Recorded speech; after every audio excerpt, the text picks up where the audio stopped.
এই যে এই ফ্লাওয়ার ভাসটা দেখছো, এটা আমি হস্তশিল্প মেলা থেকে কিনেছিলাম। অনেক কারুকার্য ছিল, বাট আস্তে আস্তে দেখলাম যে সব কারুকার্য উঠে গেছে। তো কি হয়েছে, এটা কি আমি ফেলে দেব? না না, একদম ভেবো না আমি ফেলে দেব। ফেলে দেওয়া জিনিস দিয়ে কিন্তু অনেক সুন্দর সুন্দর হাতের কাজ জানলে করে সাজিয়ে রাখা যায় আবার নতুন করে। এই দেখো, আমি কিন্তু ফেব্রিক করে দিয়েছি ব্ল্যাক কালারের। এরপর কিন্তু আমি আমার হাতের কারুকার্য এটার মধ্যে পরিস্ফুট করব। তোমরা দেখতে থাকো। এই দেখতে পাচ্ছ কি সুন্দর আলপনাটা স্টার্ট করে দিয়েছি। আলপনা বলতে পারো, কলকা বলতে পারো। কলকা বললেই বেটার হয়, কেন আলপনা সবসময় কিন্তু মেঝেতে বা মাটিতেই হয় আলপনা। তো আমি কিন্তু এই কলকাগুলো স্টার্ট করে ফেলেছি।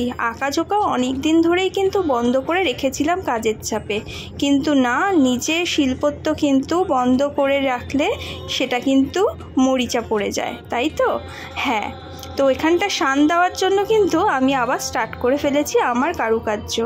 এখানটায় দেখো, তোমাদের সঙ্গে গল্প করতে করতে কিন্তু আমি এখানটায় ড্র করে ফেলছি এগুলো।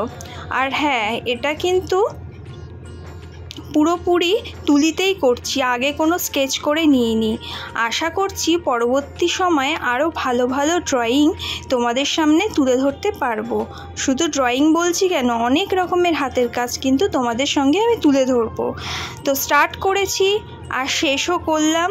এই দেখো ব্ল্যাক কালারের এই ফ্লাওয়ার ভাসটা।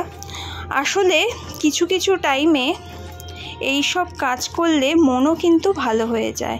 তেমনি মন ভালো করবার জন্য কিন্তু আমি এই কাজগুলো করে থাকি। সবসময় টাকা দিয়ে বিচার করা কিন্তু ঠিক নয়, শিল্পকে বিক্রি করাটাও ঠিক নয়। কিন্তু হ্যাঁ, কিছু কিছু সময় কিন্তু শিল্প বিক্রি করতে হয়। পেটের দায়ে বলো, রুজি রোজগারের জন্য বলো, সেটা করতেই হয়, কিছু করবার নেই। আর প্রকৃত শিল্পীর দাম কিন্তু এখনকার বাজারে আর কেউ দেয় না।